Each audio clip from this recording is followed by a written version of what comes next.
लेकिन जनरल साहब, जब हम हमले की बात करते हैं, मैं जनरल तारिक साहब से बात करूंगा सर, जब हम हमले की बात करते हैं कि अमेरिका हमला करेगा या इजराइल हमला करेगा, तो उधर से ये बात होती है कि ईरान के पास पूरी तैयारी है, उनके पास भी ऐसे मिसाइल्स हैं जो कि अमेरिका तक भी जा सकते हैं।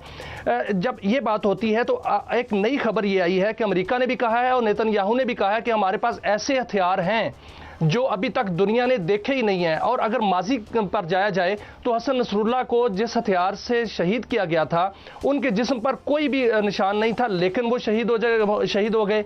और क्या ऐसा कोई हथियार इस्तेमाल किया जा सकता है जिस तरह साउंड बम या इस तरह का कोई हथियार इस्तेमाल उनके पास है जो ईरान पर इस्तेमाल किया जा सकता है? देखें, अगर जंग होती है तो जब जंग में तो देखें आप कुछ भी कर सकते हैं। वो कहते हैं everything is fair in love and war. तो जब जंग हो गई तो हर चीज़ इस्तेमाल हो सकती है। और ये मैंने देखे नॉर्मली तो ये होता है कि जंग से पहले जो आपने करना होता है वो अपने दुश्मन को नहीं बताते। ये अच्छी धमकी दे रहे हैं, साथ साथ बता रहे हैं कि हम ये हथियार इस्तेमाल कर देंगे, वो हथियार इस्तेमाल कर देंगे। आप देखें, जैसे आपने इंटरव्यू में कहा, जज्बा देखें कि यहाँ के आयतुल्लाह ने अपनी वसीयत कर दी है कि अगर मैं मुल्क के लिए कुर्बान हो गया तो मेरे ये 3 नाम है, इनमें से कोई आप जानशीन रख दें। और आप ईरान को धमकी दें कि हम उसको उड़ा के रख देंगे आपकी जो है सेंटर ऑफ ग्रेविटी या कह लें मेन है सेंटर ऑफ पावर। और जब वो आपको धमकी दें तो आपके हम सफाया कर देंगे। अब डायकोटमी देखें, ईरान को 7 महीने मिल चुके हैं। इस 7 महीने में उसने रशिया से, चाइना से काफ़ी रिपोर्टेडली हथियार लिए हैं। और जब उनका आज बयान आ गया और अगर एक हद से बात बढ़ती है, देखें वो प्रीएम्प्टिव स्ट्राइक भी कर सकता है इसराइल के ऊपर। और 55,000 उनके लोग गल्फ में मौजूद हैं, बहरी बेड़ा भी वहाँ आने वाला है। और अगर स्टेट ऑफ हुर्मुज़ डिस्टर्ब होती है तो पूरी दुनिया डिस्टर्ब हो जाती है। तो ये इतनी आसान सिचुएशन नहीं होगी ट्रंप के लिए। देखें, रजीम चेंज की बात हो रही है। अब वो प्रोटेस्ट हुई जिसमें कहते हैं 5,000 के करीब वहाँ लोग शहीद हो गए, 500 से ज़्यादा सिक्योरिटी वाले IRGC के लोग वहाँ मारे गए। तो देखें, आइडियल मौका तो उस वक्त था कि जब लोग वहाँ तोड़ फोड़ कर रहे थे, हंगामे कर रहे थे, सिक्योरिटी फोर्सेस पे फायरिंग कर रहे थे, वो टाइम था। ट्रंप अगर उस पर स्ट्राइक करता तो अंदरूनी भी तरफ से कमज़ोर था ईरान और बैरूनी जारियत भी उस पर हो जाती। अब हर आने वाले दिन के साथ वो वक्त उसके हाथ से निकलता जा रहा है। हंगामे पे वो काबू पा चुके हैं और अब उल्टे अब इनको वो आड़े हाथों ले रहे हैं। तो इसराइल को तो देखें, अमेरिका आज सपोर्ट हटा ले, वो चंद दिनों की मार है। और इनके सारे जो बेसिस हैं गल्फ में, अल-अदीद बेस का जिक्र हुआ, 10,000 वहाँ पे लोग देखें बैठे हुए हैं। वहाँ पे इन्होंने अपने F-35 रखे हुए हैं, एयर रिफ्यूलर वहाँ रखे हुए हैं। 13,000 बहरीन में 5th नेवल फ्लीट वहाँ बैठा हुआ है। और उसके बाद लॉजिस्टिक सपोर्ट कुवैत में आप देखें 3,000 बंदे इनके UAE में हैं, 5,000 बल्कि 5,000 UAE में है, 3,000 सऊदी अरेबिया में है, 3,000 जॉर्डन में है। तो ये फोर्स किसके लिए रखी हुई है? एक सवाल पैदा होता है, इतनी बड़ी डिप्लॉयमेंट मिडल ईस्ट में, क्या खतरा है अमेरिकन इंटरेस्ट को कि वहाँ ये रखी हुई है? तो इस बात का हमें स्पेशली मुसलमान मुल्कों का एहसास होना चाहिए। हम पाकिस्तान ईरान के साथ खड़ा होगा।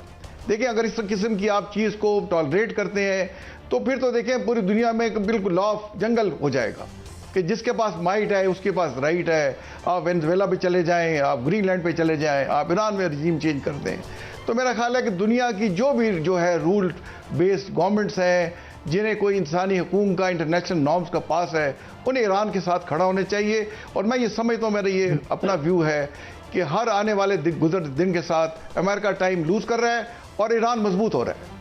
अच्छा एयर मार्शल साहब, ये तो एक तो मैं आपसे ये थोड़ा सा एक तशना रहेगी। जनरल साहब ने तो एक बड़ी खबर हमें, हम खबर ही कहेंगे, दी कि जनाब अभी ये जो टर्म्स ऑफ कंडीशन है जो हमारी फौज, जो हमने एक्सेप्ट इन प्रिंसिपल हमने एक्सेप्ट कर लिया है। और ये एक अच्छी बात भी है कि हम वहाँ मौजूद होंगे, एटलीस्ट कोई तो उनका यानी दर्द रखने वाला वहाँ मौजूद होगा। बट कुछ कॉम्प्लिकेशंस क्या हो सकती हैं और क्या जो TORs हैं, वो जो हमारे वजीर खारजा और नायब प्राइम मिनिस्टर ने कहा है कि we will not participate in disarming Hamas, इस पे तो हमारा राय, तो इस पे क्या स्मूथली चीज़ें आगे बढ़ेंगी आपके ख्याल में?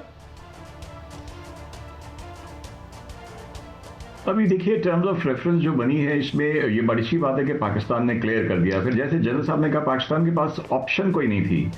और ऑप्शन भी नहीं थी। दूसरी मैं बात कहूंगा कि आप देखिए कि कुछ अर्सा पहले तक हमारी बहुत सी सियासी पार्टियां कोई फ्लोटला के साथ जा रहे थे, कोई कह रहे थे पाकिस्तानी फौज क्यों नहीं जा रही। हम बड़ा समझाते थे यार भाई 67 में 73-4 में गई थी तो अरब भी लड़ रहे थे इसराइल से, तो इसलिए हमारे सोल्जर्स गए, हमारे पायलट्स गए थे और हमने लड़ा था।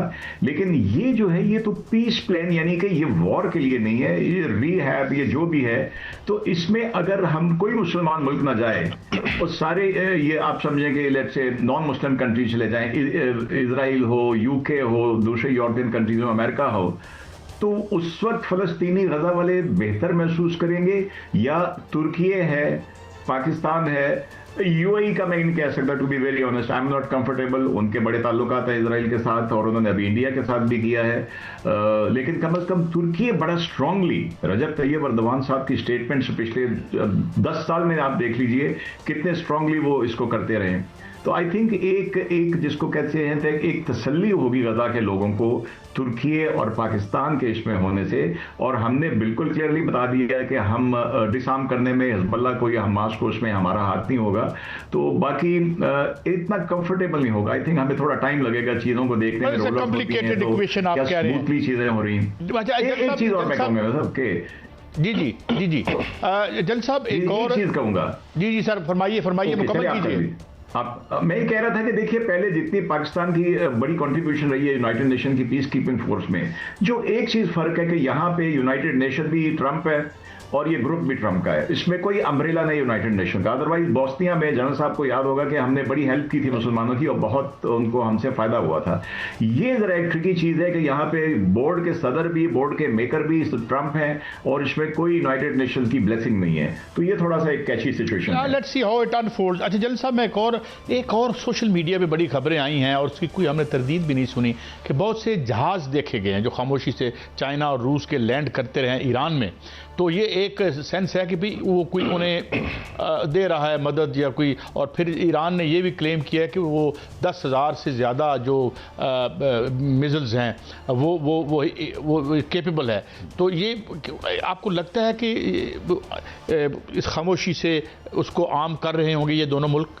बिल्कुल कर रहे होंगे। देखें चाइना तो इनसे 90% जो ऑयल है ईरान का, बाकी तो पाबंदी लगी हुई है। 90% ऑयल तो ये वो खरीद रहा है। रोज़ के 1.7-1.8 मिलियन बैरल्स चाइना इनसे ले रहे। तो देखिए अगर ईरान कमज़ोर होता है या वहाँ एंटी चाइना को रजीम आती है, तो ईरान को कितना इकोनॉमिक, वेनेजुएला का तो पहले ही देखें वो भी उनका मेजर बायर था, इससे भी हाथ धो बैठे हैं, तो चाइना के लिए मुश्किलात आ सकती हैं। तो जो मुमकिन हुआ, जैसे HQ-9 की है बातचीत, वो उधर उन्होंने उनसे लिए है। फिर MiG-29 तो पहले ही थे, फिर बात चल रही थी कि Su-30 वहाँ पे बातचीत कर रहे हैं वो रशिया के साथ। अब देखिए ये सारे कॉन्फिडेंशियल मामला आता है। तो आज जो थोड़ी सी इन्होंने स्ट्रॉन्ग सी स्टेटमेंट दी है अब्बास इराक़ची साहब ने, उनके वज़ीर ख़ारजा ने, कि हमने पहले भी उन्होंने कहा कि जितने भी हमारे लॉसेस थे सारे हमने रिकूप कर ली।